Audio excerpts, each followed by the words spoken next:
मरीज ना तो बहुत देर तक जमीन पे बैठ सकता है, ना ही बहुत देर तक खड़ा रह सकता है और ना ही बहुत देर कुर्सी पे बैठ।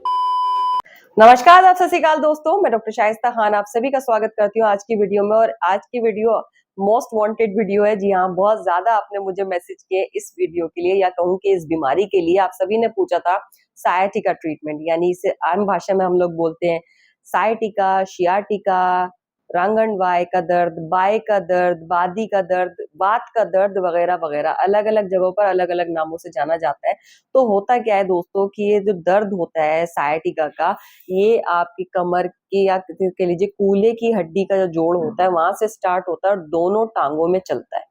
कई बार एक टांग में ज्यादा होता है, एक में कम होता है, कई बार एक में बिल्कुल भी नहीं होता, सिर्फ एक ही टांग में होता है।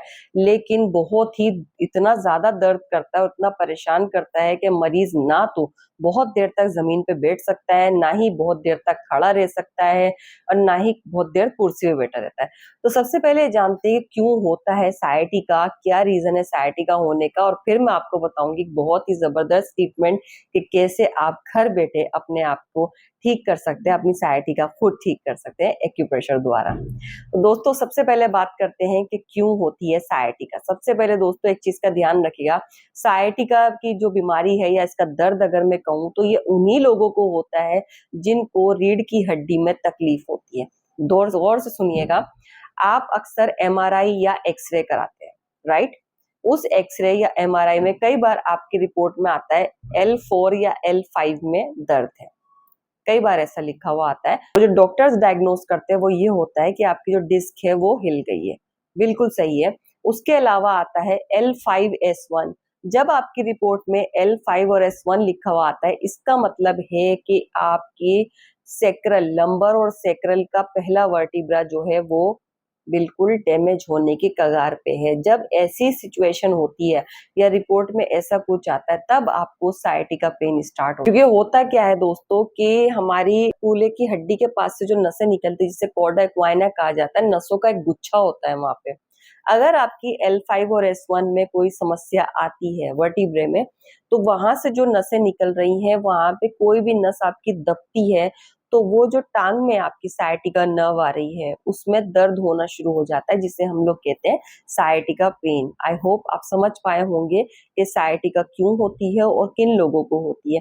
जिन लोगों को भी लोअर बैक इश्यूज रहते हैं, यानी कमर के निचले हिस्से में दर्द रहता है, स्लिप डिस्क होती है, बल्जिंग होती है, इस तरह की कोई भी समस्या होती है, या डीजनरेटिव डिस्क डिजीज भी है, उनको भी सायाटिका होने के चांसेस बहुत ज्यादा बढ़ जाते हैं। अब ये तो आप सभी जानते हैं कि आपकी टांग में दर्द आ रहा है, कई बार बिल्कुल इतना दर्द होता है कि ऐसा तीखा दर्द होता है कि बर्दाश्त से बाहर हो जाता है। तो ये समस्या काफी लोगों को है दोस्तों, और कई बार आप लोग मुझसे इसका उपचार पूछ सकते हैं। तो चलिए चलते हैं उपचार की तरफ और जानते हैं कि कैसे एक्यूप्रेशर ट्रीटमेंट में आप इससे ठीक कर सकते हैं और साथ ही साथ एक हेल्दी लाइफस्टाइल मेंटेन कर सकते हैं। दोस्तों फुट रिफ्लेक्सोलॉजी में ये जो कॉरेस्पॉन्डेंस है जो मैं ड्रॉ कर रही हूँ, ये है सायाटिका का कॉरेस्पॉन्डेंस। यानी कि अगर आपको सायाटिका है तो आप इस कॉरेस्पॉन्डेंस पे प्रेशर दे के भी, अकॉर्डिंग टू फुट रिफ्लेक्सोलॉजी जो कि एक्यूप्रेशर का ही एक पार्ट है, आप सायाटिका को काफ़ी हद तक की और कर सकते हैं। ये ट्रीटमेंट आपको दोनों पैरों में करना है, सुबह उठने के बाद भी कर सकते हैं और रात को सोने से पहले। तो आपको एक जिमी की ज़रूरत पड़ती है, इस तरह का एक इंस्ट्रूमेंट होता है, अलग अलग शेप में आता है, आप ऑनलाइन भी सर्च कर सकते हैं। तो इस तरह का स्लाइडिंग प्रेशर आपको देना होता है, जैसे कि मैंने दिया, गौर से देखेंगे इस तरीके से। प्रेशर देने से पहले यहाँ पर कोई वैसलीन या कोल्ड क्रीम अप्लाई कर लीजिए। अगर आपके पास जिमी नहीं है तो आप हाथों से इस तरह प्रेशर दे सकते हैं। प्रेशर बहुत तेज़ नहीं होना चाहिए और आपके नाखून कटे हुए होना चाहिए। उसके अलावा आप इस तरह मसाज भी दे सकते हैं।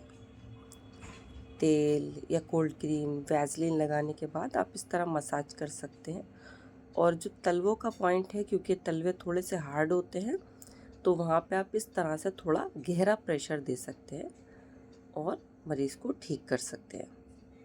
दोस्तों आपने देखा कि कितने सरल तरीके से आप साइटिका जैसी बीमारी को भी घर बैठे ठीक कर सकते हैं एक्यूप्रेशर उपचार द्वारा, वो भी बिना दवाई के। तो उम्मीद करती हूँ कि वीडियो आपके लिए यूजफुल रही होगी। ध्यान दीजिएगा दोस्तों कि एक अच्छा लाइफस्टाइल भी बहुत जरूरी होता है। सिर्फ थेरेपी से, दवाइयों से ही आप ठीक नहीं हो सकते अगर आप एक अच्छा लाइफस्टाइल मेंटेन नहीं कर सकते हैं। मैं हमेशा सबसे एक ही बात कहती हूँ, अच्छा खान पान कीजिए, अपना योगा एक्सरसाइज कुछ भी कीजिए, कुछ नहीं आता तो डांस ही कर लिया कीजिए, उससे भी आपके शरीर की एक्टिविटी होती है। तो ये सब चीजें अगर आप अपनाते हैं और इन सब चीजों का अगर आप ध्यान देते हैं तो यकीन मानिएगा दोस्तों कि आपको इस तरह की बीमारियां होनी बंद हो जाएंगी, और अगर आप ऐसी किसी बीमारी से जूझ रहे हैं तो वो भी ठीक हो जाएगी। तो ना तो सिर्फ दवाई से और ना ही सिर्फ थेरेपी से कोई ठीक हो सकता है। एक कंप्लीट आपको अपना ख्याल रखना पड़ेगा, अपनी हेल्थ पे ध्यान देना पड़ेगा, तभी आप पूर्ण रूप से ठीक हो पाएंगे।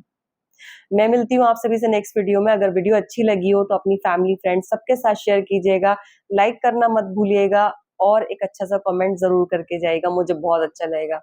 तब तक के लिए अपना ख्याल रखिए, स्वस्थ रहिए, व्यस्त रहिए, मस्त रहिए, जबरदस्त रहिए। Be healthy, be holistic. जय हिंद।